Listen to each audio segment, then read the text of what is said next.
Assalamualaikum warahmatullahi wabarakatuh. Saya Yusa Nur Yulia dari PGMI 3RH. Insya Allah hari ini akan membawakan sebuah presentasi yang berjudul metodologi ilmiah yang digunakan dalam penelitian di bidang psikologi.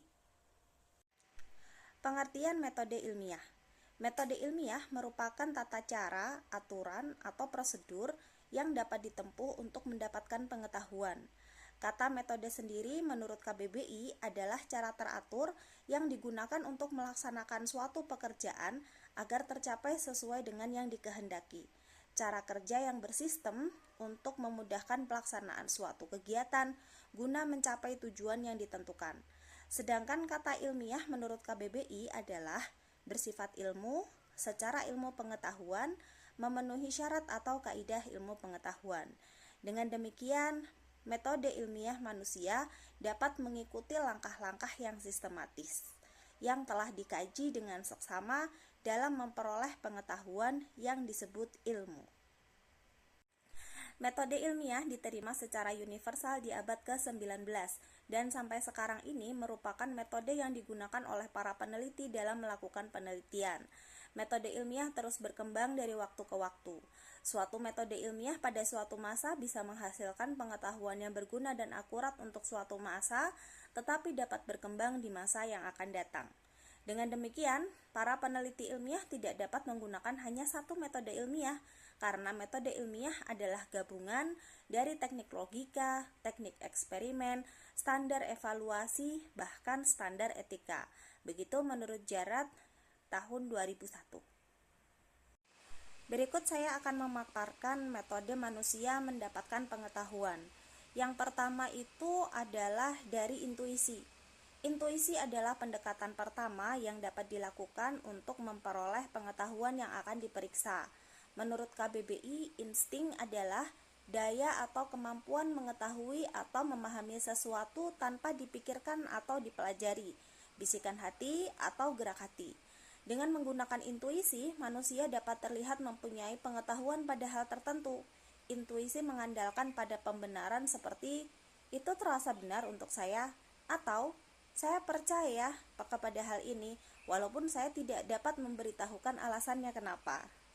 Permasalahan terhadap intuisi adalah tidak mempunyai mekanisme untuk membedakan antara pengetahuan yang akurat dan tidak akurat.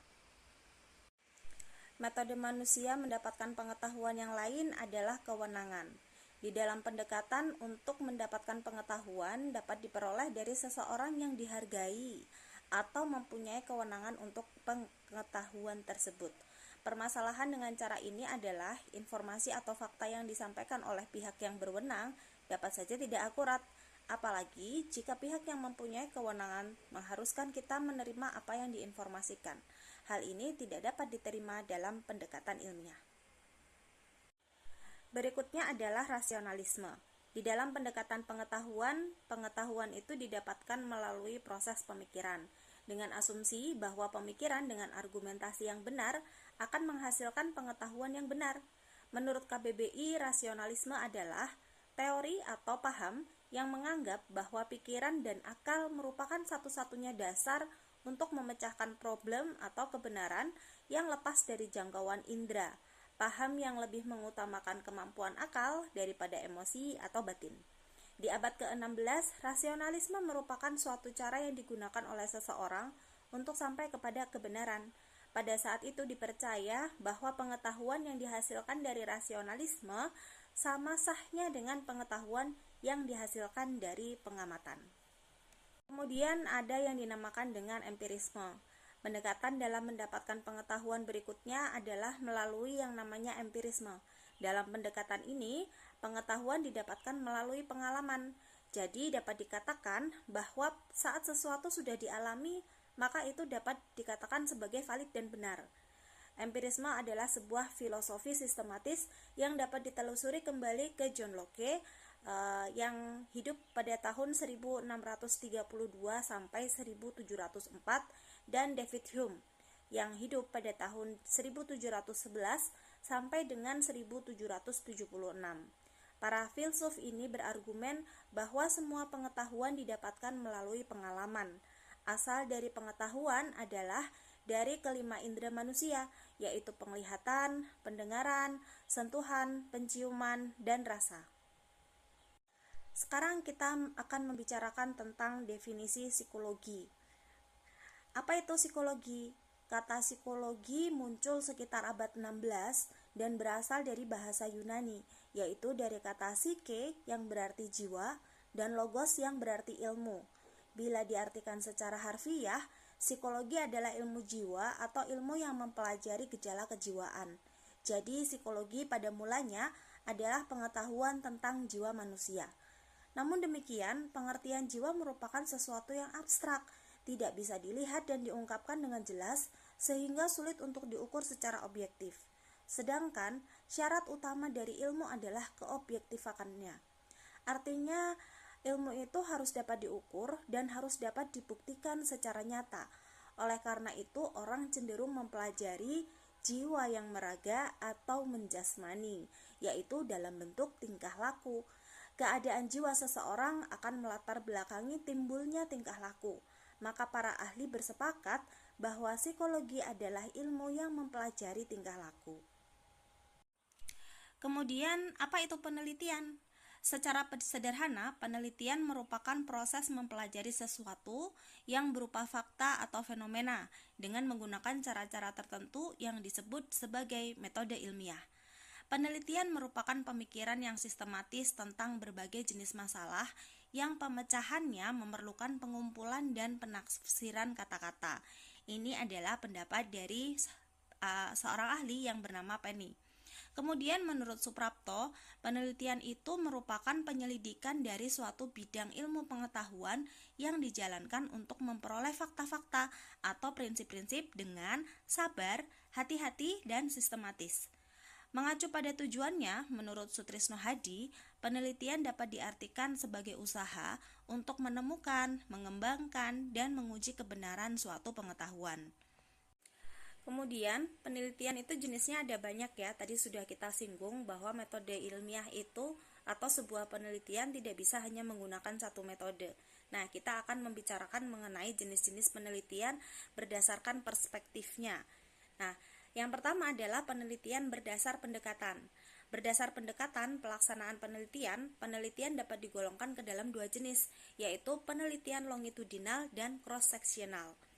Contoh penelitian longitudinal itu seperti kalau misalnya ada seorang peneliti ingin mencatat cara berpikir anak sejak duduk di kelas 1, maka peneliti itu akan mencatat cara berpikir anak-anak ketika anak itu duduk di kelas 1, di kelas 2, kelas 3, 4, 5, sama 6. Kemudian catatannya adalah pencatatan-pencatatan ini dilakukan di waktu yang sama, misalnya saja di bulan Juni. Maka di tahun berikutnya juga dilakukan di bulan Juni. Tahun berikutnya lagi juga dilakukan di sekitar bulan Juni. Kenapa? Pencatatan ini dilakukan di waktu yang sama supaya kondisi yang diteliti dari objek yang diteliti itu sama gitu. Kemudian contoh penelitian cross-sectional itu adalah ini subjek yang digunakan berbeda-beda.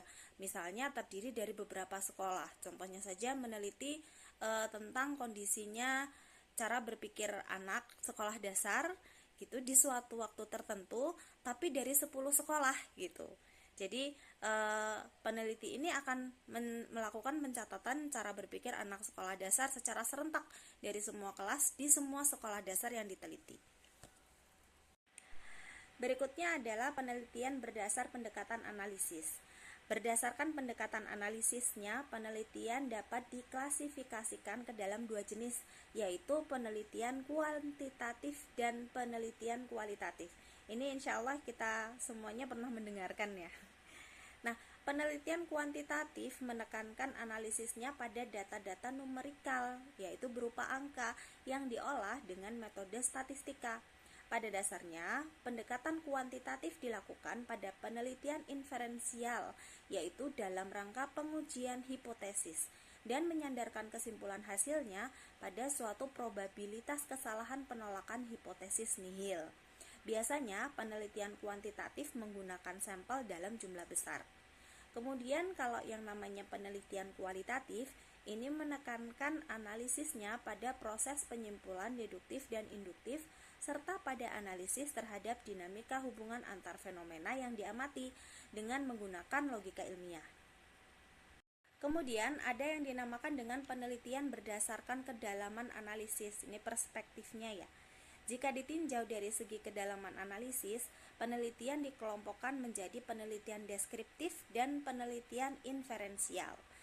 Dalam penelitian deskriptif, peneliti melakukan analisis hanya sampai taraf deskripsi saja, yaitu menganalisis dan menyajikan fakta secara sistematis sehingga dapat lebih mudah dipahami dan disimpulkan.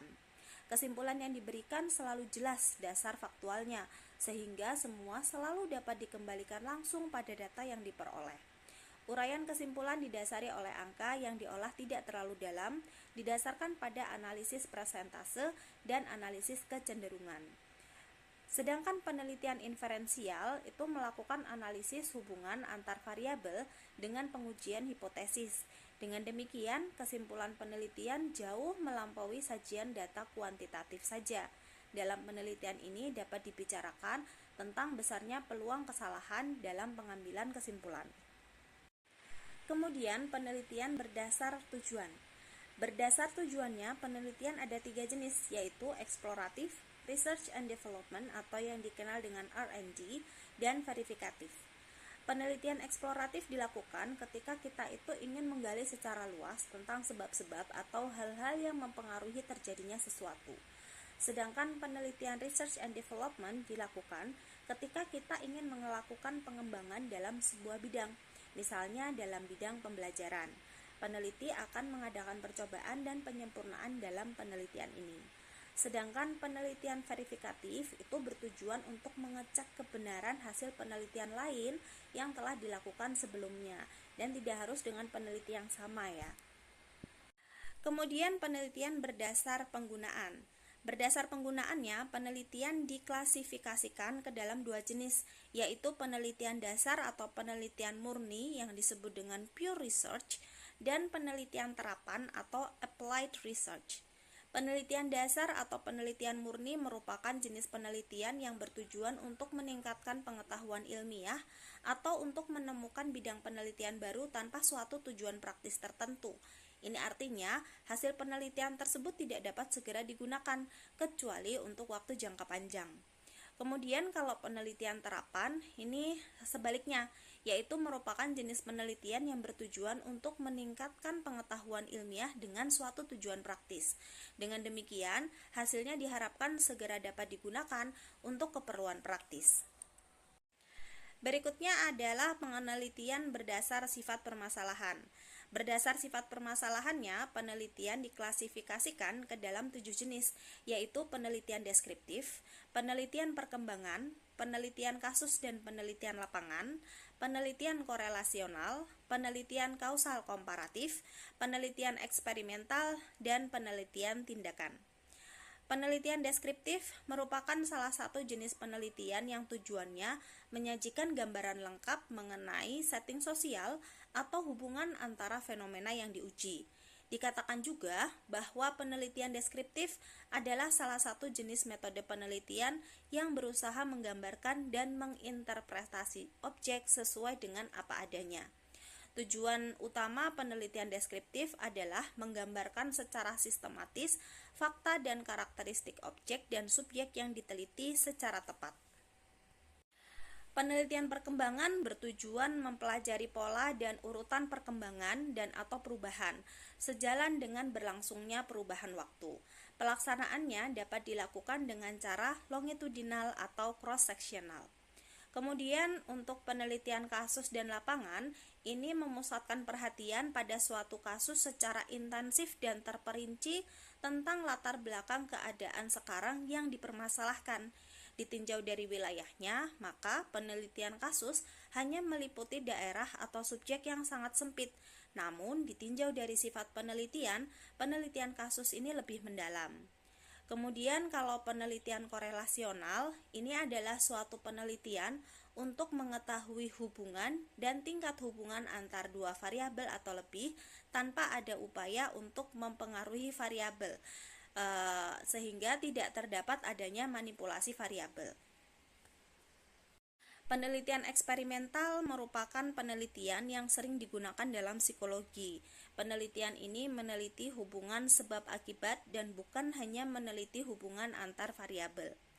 Kemudian penelitian tindakan adalah penelitian yang berorientasi pada penerapan tindakan dengan tujuan peningkatan mutu atau pemecahan masalah pada suatu kelompok subjek yang diteliti dan mengamati tingkat keberhasilan atau akibat tindakannya untuk kemudian diberikan tindakan lanjutan yang bersifat penyempurnaan tindakan atau penyesuaian dengan kondisi dan situasi sehingga diperoleh hasil yang lebih baik. Nah, selain dari berbagai perspektif yang sudah disebutkan tadi, jenis-jenis penelitian itu dapat dikategorikan juga dalam dua jenis besar, yaitu penelitian kepustakaan dan penelitian lapangan. Kalau penelitian kepustakaan berarti sumbernya itu dari pustaka ya, berarti mungkin dari karya ilmiah atau sebuah buku atau sebuah jurnal dan lain-lainnya. Sedangkan yang satunya penelitian lapangan tentu saja dilakukan dengan melakukan penelitian di lapangan dengan objek atau subjek yang jelas. Sekarang kita akan membicarakan tentang langkah-langkah metode ilmiah ya. Nah, untuk dapat menggunakan metode ilmiah dalam mendapatkan ilmu pengetahuan, itu diperoleh langkah-langkah yang dapat diterima secara bersama oleh para peneliti. Jadi sudah fix gitu ya. Langkahnya yaitu tidak bisa digantikan oleh yang lainnya. Nah, untuk menjadi seorang peneliti itu diperlukan kesabaran, ketekunan, terus harus punya imajinasi, rasa ingin tahu, dan keraguan gitu. Nah, hal-hal ini diperlukan karena tujuan dari metode ilmiah itu adalah mencari bukti yang cukup dari permasalahan yang ditemui. Dalam menggunakan metode ilmiah diperlukan kemampuan untuk menanyakan pertanyaan yang tepat, kemampuan untuk dapat mengidentifikasi permasalahan, kemudian harus punya wawasan yang luas terhadap literatur yang ada, kemudian memiliki pengetahuan bagaimana melakukan sebuah eksperimen, bagaimana menerapkan uji statistik, dan yang terutama adalah mempresentasikan hasil sampel dengan melakukan publikasi terhadap pengetahuan yang didapatkan.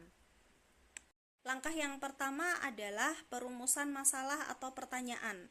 Langkah perumusan masalah adalah langkah yang paling penting di dalam melakukan suatu penelitian. Dalam merumuskan suatu masalah, sering didapatkan dari pemikiran bahwa sesuatu yang ada sekarang ini masih kurang tepat atau kurang baik, dan kita masih dapat melakukan sesuatu yang lebih baik lagi. Masalah ilmiah bisa mendefinisikan bidang minat penelitian, tetapi bukan merupakan pernyataan deklaratif seperti hipotesis. Pertanyaan utama dapat dilengkapi dengan pertanyaan kedua untuk mempersempit atau mempertajamnya. Permasalahan atau pertanyaan ilmiah ini haruslah sesuatu yang itu bisa dikonfirmasi atau malah sebaliknya bisa untuk disangkal. Langkah yang kedua adalah observasi dan penyusunan latar belakang. Jadi di dalam memperoleh pengetahuan menggunakan metode ilmiah, langkah observasi yang berupa observasi terhadap keadaan atau pengetahuan yang ada itu harus dilakukan. Seorang peneliti haruslah mempunyai pengetahuan dasar tentang masalah yang akan dihadapi. Tidak bisa dengan pengetahuan yang nol ya. Kemudian untuk memperolehnya, seorang peneliti dapat meneliti materi yang tersedia di berbagai literatur, baik dari ensiklopedia, buku teks, paper atau tutorial ilmiah, ataupun informasi terbaru yang dinamakan dengan state of the art yang didapatkan melalui seminar, workshop, atau laporan ilmiah. Nah, di dalam observasi yang dilakukan, seseorang peneliti itu haruslah mencari literatur yang berkaitan dengan penelitian yang ingin dilakukan atau pengetahuan yang ingin diperoleh. Beberapa hal yang seorang peneliti harus ketahui pada saat melakukan observasi atau penyusunan latar belakang antara lain, yang pertama, peneliti perlu tahu bagaimana penelitian yang sejenis yang telah dilakukan sebelumnya. Kemudian yang kedua, apa saja penelitian sejenis yang telah dilakukan sampai dengan saat ini. Jadi perlu punya informasi terbaru. Kemudian yang ketiga, apa yang membedakan penelitian yang ingin dilakukan dengan penelitian yang telah dilakukan sebelumnya. Dan yang keempat, apa yang akan mempengaruhi atau dihasilkan oleh penelitian yang akan dilakukan. Nah, langkah perumusan masalah penelitian dan observasi dapat dilakukan secara berulang-ulang sampai seorang peneliti ini dapat menentukan masalah penelitian yang didasari observasi penelitian yang komprehensif. Langkah yang ketiga adalah perumusan hipotesis. Hipotesis dapat didefinisikan sebagai prediksi spesifik tentang sesuatu yang terjadi menurut suatu teori ilmiah. Begitu menurut van der Stoep and Janssen di tahun 2009. Perumusan hipotesis ilmiah menyatakan prediksi atau tebakan teredukasi terhadap hubungan antar variabel. Hipotesis ini bertujuan untuk memberikan kejelasan, kekhususan, dan fokus terhadap permasalahan ilmiah. Walaupun demikian, langkah ini bisa saja tidak dilakukan untuk jenis penelitian ilmiah.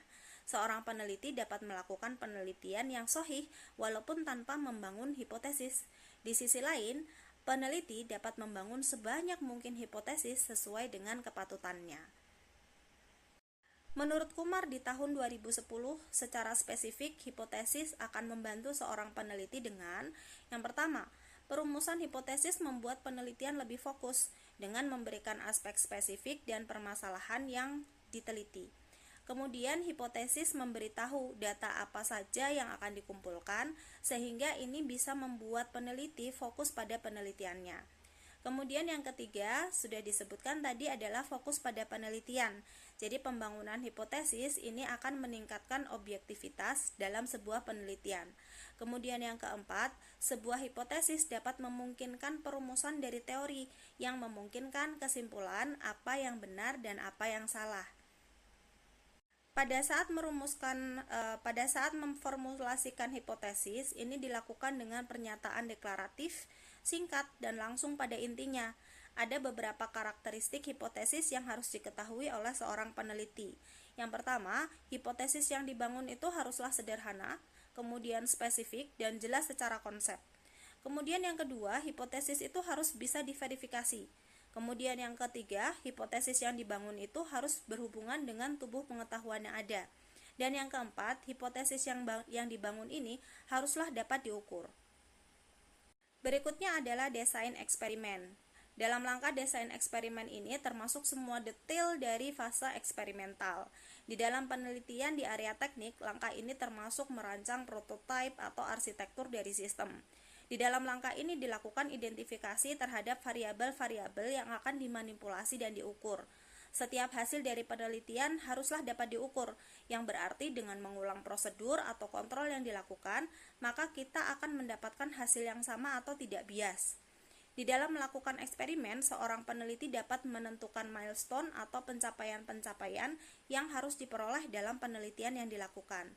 Dan dengan menentukan pencapaian yang diharapkan dari awal penelitian, maka diharapkan bahwa eksperimen yang telah dirancang itu akan dapat berjalan dengan baik. Langkah yang kelima adalah pengujian hipotesis. Pengujian terhadap hipotesis harus dilakukan untuk mengkonfirmasi hasil dari penelitian. Proses ini dilakukan setelah seorang peneliti membangun hipotesis, mengumpulkan bukti-bukti, dan akhirnya menganalisa bukti-bukti yang ada untuk membuat kesimpulan terhadap validitasnya. Ketika membuat kesimpulan terhadap hipotesis, biasanya seorang peneliti akan membuat pernyataan tentang kebenaran dari hipotesis dalam bentuk hipotesis adalah benar atau sebaliknya hipotesis adalah salah.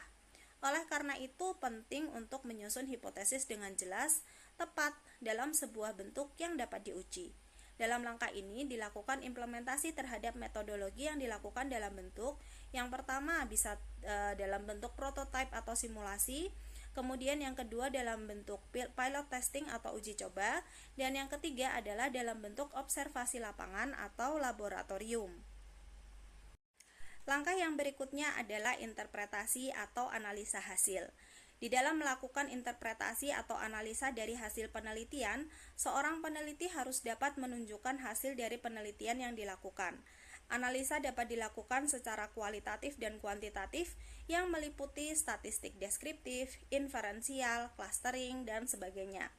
Di dalam penelitian kualitatif yang menjadi fokus analisa adalah bagaimana informasi didapatkan, di mana peneliti itu menanyakan pertanyaan penelitian yang didesain untuk menyelidiki, menerjemahkan, dan mengerti konteks sosial di mana partisipan dipilih bukan secara acak, tetapi berdasarkan apakah seorang individu mempunyai informasi vital untuk informasi yang ditanyakan. Langkah yang ketujuh adalah pembuatan laporan dan diseminasi hasil penelitian. Setelah penelitian dilakukan dan data telah dianalisa, maka langkah selanjutnya adalah membuat laporan. Berbagai disiplin ilmu dapat mempunyai standar yang berbeda dalam format dan style penulisan ilmiah. Dalam mempersiapkan laporan atau artikel ilmiah, yang penting disadari, salah satu tujuannya adalah meyakinkan orang-orang bahwa para peneliti telah menghasilkan hasil penelitian yang baik. Oleh karena itu, semakin baik laporan yang diberikan, maka semakin besar bahwa hasil penelitian dapat diterima dengan baik. Laporan atau artikel ilmiah berisi pengetahuan yang dihasilkan dari penelitian menggunakan metode ilmiah haruslah dipublikasikan. Sebuah hasil penelitian tidak mempunyai kontribusi di pengetahuan di bidang tertentu apabila tidak ada orang yang mengetahui tentang penelitian tersebut atau dapat menggunakannya. Itu ya kenapa penting publikasi. Ada dua kategori umum di mana hasil pengetahuan yang didapatkan di dalam suatu penelitian itu bisa dipublikasi, yaitu artikel ilmiah untuk akademik dan laporan penelitian untuk klien atau organisasi. Perbedaan utama adalah pembacanya, di mana artikel akademik itu ditujukan kepada dosen, mahasiswa, atau peneliti lainnya. Sedangkan laporan yang ditujukan kepada pimpinan atau manajemen dari suatu organisasi yang mungkin mempunyai latar belakang yang beragam. Oleh karena itu, seorang peneliti yang menguasai metode ilmiah yang baik harus dapat menyesuaikan bentuk laporan hasil penelitiannya sesuai dengan kebutuhan dan persyaratan yang dituntut. Alhamdulillahirrabbilalamin, telah selesai presentasi dari saya. Mohon maaf apabila ada kesalahan di dalam penyampaian, dan mudah-mudahan apa yang disampaikan ini bisa bermanfaat terutama untuk saya sendiri dan juga untuk teman-teman. Alhamdulillah, barakallahu fikum. Assalamualaikum warahmatullahi wabarakatuh.